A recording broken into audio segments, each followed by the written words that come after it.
Allez, direct depuis un endroit mythique, le col du Petit Saint-Bernard entre la Savoie et le Val d'Os. 2188 mètres d'altitude, il est 11h58 et le temps est magnifique ici. Le soleil est revenu et si on parle du col du Petit Saint-Bernard, c'est que le 1er septembre 2024, très bientôt, une fête aura lieu ici, à la Fête des Alpes, une magnifique fête. Et c'est Florian Bailly qui va nous en parler. Bonjour Florian. Bonjour Philippe, ça va? Florian, on est tellement heureux d'être là, le temps est magnifique. Alors cette fête des Alpes aura lieu, c'est la toute première, c'est ça hein? C'est une initiative lancée par le département de la Savoie en lien avec la région autonome de la vallée d'Aoste. Donc c'est un coportage Savoie et Val d'Aoste avec l'idée de rassembler sur nos cols des peuples frères. Cette année, la Savoie et les Valdôtains. Et puis l'année prochaine, on continuera. On a déjà prévu avec le Mont-Cenis, entre Valseny et Suse, on a déjà mis les bases de l'édition 2025. Donc l'idée que le département veut lancer, c'est de à la fois valoriser les coopérations transfrontalières entre nos deux pays, ce qui se fait pour relier les peuples, et c'est aussi d'en faire une vraie fête populaire. Donc on a incorporé la Paspichou, qui est une fête qui s'organise. Puis il y aura une course cycliste qui va arriver aussi sur le col en même moment. Donc l'idée c'est d'avoir un programme pour toute la famille.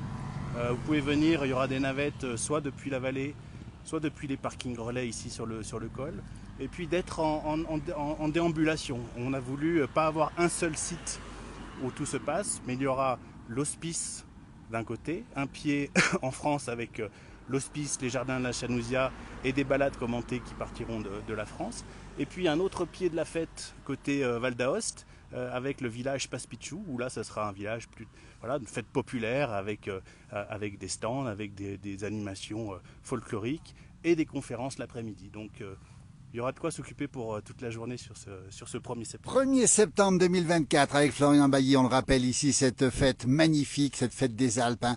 Alors regardez derrière le Mont Blanc ici, le paysage est absolument sublime ce matin. On a un bonjour d'Algérie, de Djourdjoura. Le temps est superbe et on espère que le 1er septembre, le temps sera magnifique ici. On le rappelle, regardez un petit peu cet endroit.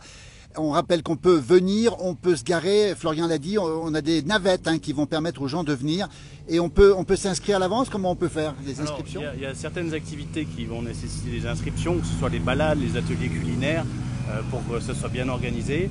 Et puis sinon, il y aura des activités proposées toute la journée gratuitement aux visiteurs, avec surtout l'idée que les visiteurs se garent côté français et puis fassent cette petite marche de 2-3 km sur le plateau qui est magnifique, pour passer côté italien symboliquement et puis aller faire la fête avec nos amis du Val d'Aoste. C'est vraiment l'état d'esprit, c'est de sortir de l'événement institutionnel comme on peut avoir l'habitude de le faire en tant que collectivité, pour associer un maximum de gens et finalement montrer qu'avec l'Italie et surtout avec le Val d'Aoste, nous sommes des peuples frères qui partagent des valeurs fortes. Et il faut, dans des temps difficiles comme le monde le connaît, insister sur ce qui fonctionne, insister sur les valeurs qui rassemblent. Donc c'est l'état d'esprit de cette fête des Alpes, avec par la suite l'idée de se développer vers les Alpes du Sud. Nos amis valdôtains qui vont retrouver les amis savoyards, c'est la fête d'une même famille. Florian Bailly, on le rappelle, on a un beau jour de Marseille, il y a le Mistral qui souffle. Ici, le temps est magnifique, température extrêmement douce. On est où là? En France ou au Val d'Ost, Florian? Peut-être, je crois qu'on a un pied de chaque côté. Je ne vais pas m'avancer, mais on est sur la nouvelle frontière, parce qu'avant la route passait tout droit. Oui, et puis au milieu du Cromlech. Pour mettre en valeur ce site historique du Cromlech, le département et le Val d'Aoste ont fait cette déviation. Et donc le panneau France est à 100 mètres là-bas, pas de panneau Italie. Voilà. Donc on est à cheval et c'est vraiment l'état d'esprit de cette fête des Alpes, c'est d'avoir un pied de chaque côté. Et on aurait pu faire cette fête à Chambéry ou à Aoste, mais on a choisi, les élus ont choisi de faire cette fête sur l'école. Donc ça sera le Mont-Cenis l'année prochaine, le Petit Saint-Bernard cette année, et puis après on verra où le vent nous porte dans les Alpes du Sud. Mais l'idée c'est d'aller là où les peuples se retrouvent. Voilà. D'aller là où les peuples se retrouvent. On aime bien la formule, Florian Bailly. Le col du Petit Saint-Bernard, il est 12h03. On a envie d'y rester ici. Température extrêmement douce. C'est de plus en plus de gens qui nous regardent en direct. La connexion était un petit peu délicate au début. L'endroit est mythique. On le rappelle, à la frontière entre la France et l'Italie. Nous, on préfère Savoie et Val d'Ost parce que c'est le même peuple. C'est la même région. Ici, on le rappelle. Et puis surtout, on rappelle qu'il y a aussi 4 restaurants. Les 2 en Italie. On a le Lance-Branlette. Et puis, bien sûr, de quoi manger aussi à l'hospice du Petit Saint-Bernard, Florian. C'est ça, L'hospice sera ouvert, c'est un bâtiment caractéristique, unique, qui est ouvert tout l'été. Et bien sûr, ils feront partie de la fête.